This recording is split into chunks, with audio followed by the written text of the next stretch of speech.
Hi, this is Shannon from Raven Wolf Spiritual Services. How's everybody doing? So it's been a little bit since I've made a video, but I've noticed a lot of us going through the same thing lately, so I thought I would address it. That is the idea of figuring out our sovereignty and our divinity. And it sounds pretty great, like something that everybody would have a good time doing, right? You figure out, oh my gosh, I'm the best, and you know, I'm sovereign, I'm divine. So it sounds like it's something that would be fun and really easy to do, but instead, like so many other things, it's actually unbelievably painful and challenging. So I'm going to address a little bit about, what that looks like and what you might be feeling.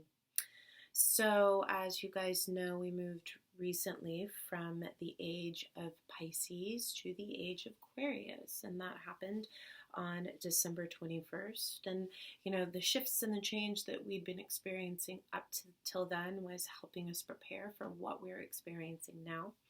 And really, the vessel that all of this is going to be held in, all of the changes that we are, and the reason that we're experiencing all of these changes is because we are learning our own divinity, our own sovereignty. This is extremely important because the only way we can come together and heal this planet, help heal each other, is to understand fundamentally at the end of the day that we are essentially all part of the same thing. We're all God, we're all part of the divine.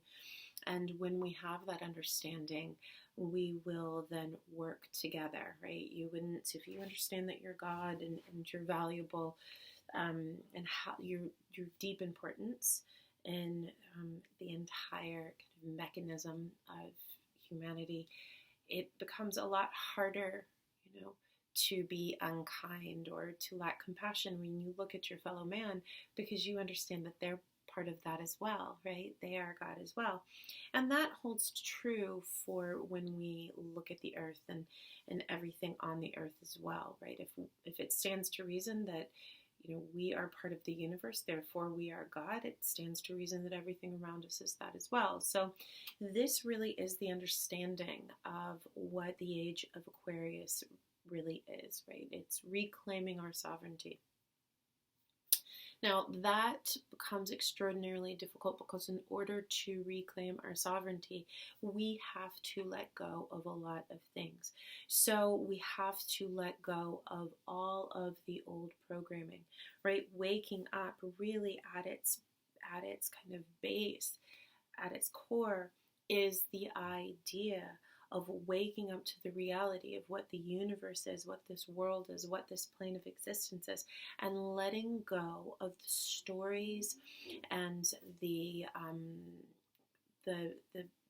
paradigm that we have been living in previously. So the programming that we have been living in for so long is one of feeling inadequate, one of feeling like there is a hierarchy, right? That you are defined by how beautiful you are, how much money you make, your social standing, things like that.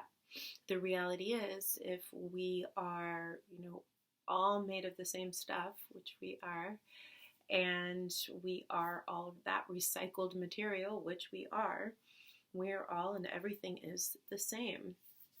So for us to understand our sovereignty, we truly, if you think about it, have to let go of everything we've ever known.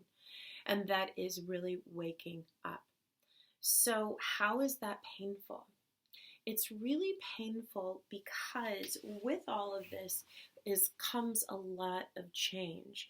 And the ego mind does not care. I think we've talked about this a lot. The ego mind doesn't really care about what's good or bad. I mean, that's an illusion. Good and bad is an illusion. What the ego really gets upset about is anything that is related to change. Change The ego is here to keep us alive.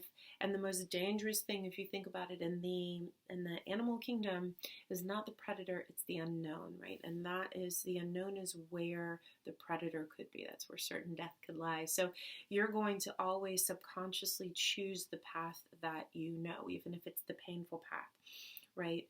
So just because something is that the healing path doesn't mean that we are going to just walk down it, right? We're going to, unfortunately, due to the ego mind, try to fight it. And that's where the suffering comes in. That really is the essence of suffering. The essence of suffering is having expectations of how something should be, should look like, should exist in, this, on this plane of existence, instead of surrendering into what is, right? So today I'm going to just look at one piece of reclaiming your sovereignty. And that is understanding your worth when it comes to other people and how other people view you, okay?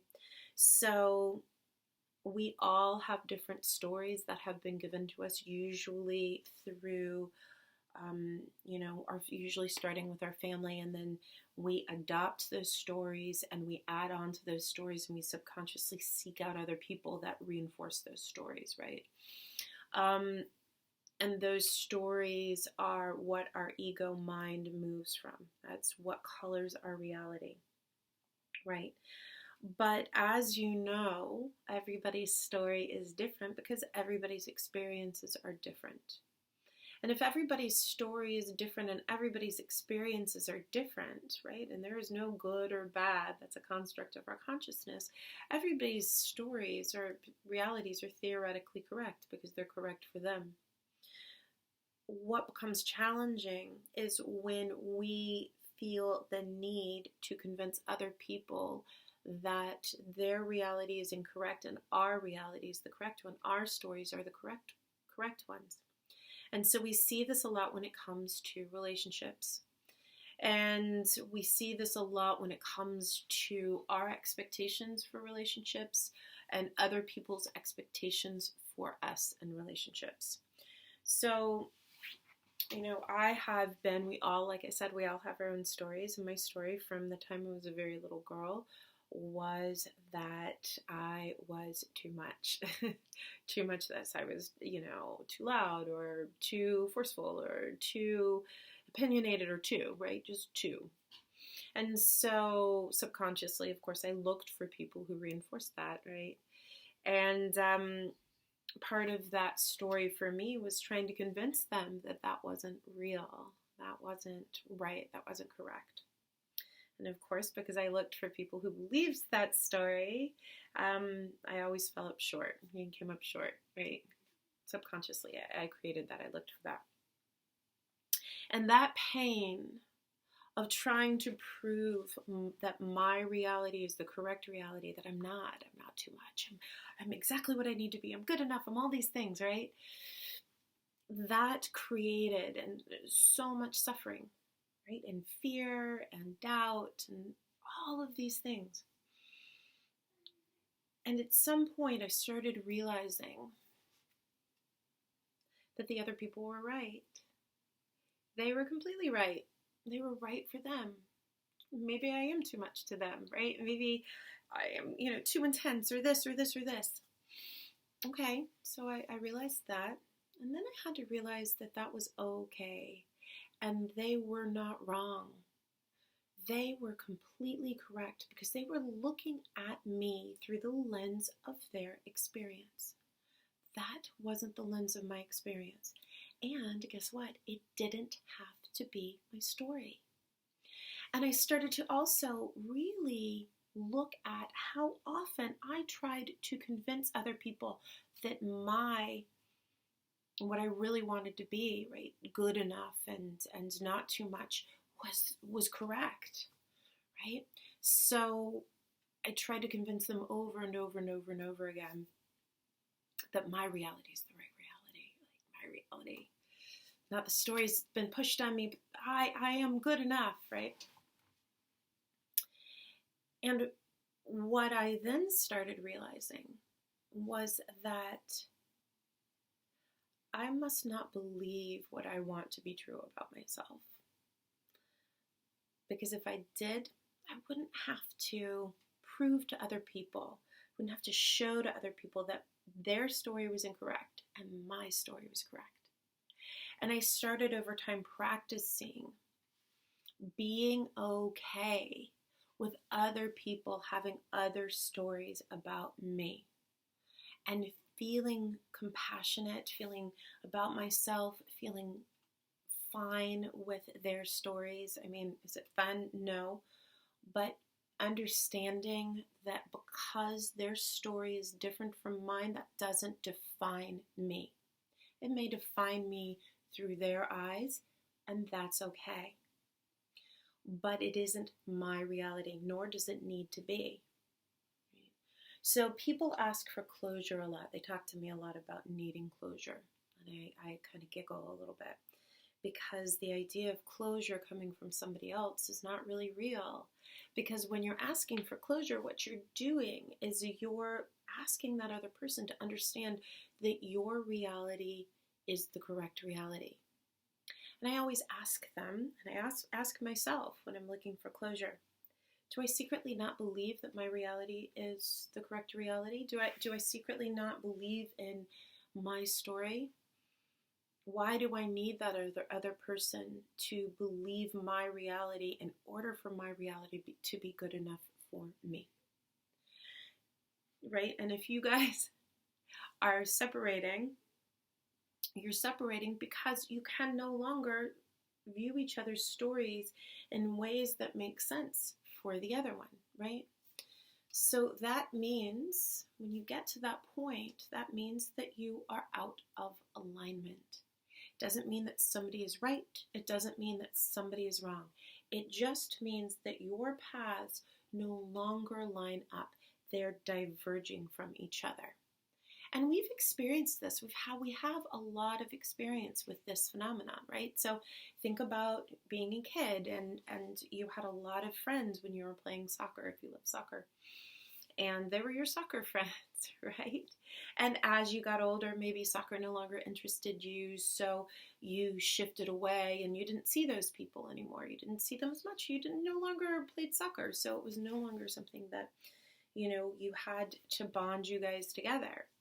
That's really the only thing, if you look at it like that, when a relationship or somebody who isn't seeing you in the way that you would like to be seen really is. It's just two paths that are diverging. One path is not correct, one path is not incorrect. They're just different, and they're no longer in alignment, right? So if we really start viewing things through that lens, they become, here's my kid, my little one, I think, they become a lot less painful, right? I mean, there's a lot of work that we have to do to remind ourselves that it is okay for somebody else to have a different story about us than we do about ourselves. But that goes all the way back to sovereignty. Why is it so important for us to understand our sovereignty? Because once again, when we understand our sovereignty, we understand that the expression of who we are is perfect. Just like the expression of who they are is perfect. And then that moves you forward even more, and it helps you to understand that everything that happens to us is perfect as well in its expression. Right? So the universe doesn't give us what we want. And that is another issue. That's another part of this understanding your sovereignty, right? Which seems to be separate, because you would think sovereignty is individual, but I'm speaking of sovereignty as an individual in the sense of divine within this construct that we've been given, right? If we surrender into the perfection of everything that is, right? The fact that we are God, the fact that we are sovereign, the fact that we answer to the universe. So if we answer to the universe, we're really essentially answering to ourselves. You see that Ouroboros in that moment, right? therefore, everything in the way it moves is perfect. It's the fact that we do or do not accept it and that we fight against it that creates our suffering, right? We do create our own suffering. Hi, bud. We do create our own suffering. This is my son. Hi, everybody. Okay, bye. Go. Okay. We do create our own suffering. We create our own suffering when we try to push against the understanding of our sovereignty. We create our own suffering when we do not accept the perfection of everything around us, the perfection of the universe, therefore the perfection of us. We create our own suffering when we want something to be different than what is happening. And what is happening is perfect. What is happening is perfect. So in that moment, right, there comes the understanding of surrender, love, and grace, right? Surrender into the understanding that the universe only gives us what we need, and it's perfect no matter how painful it is. Grace, in that we say thank you for what we're being given, because we know that the universe is giving us what we need to grow and learn and move forward as spiritual beings on this plane.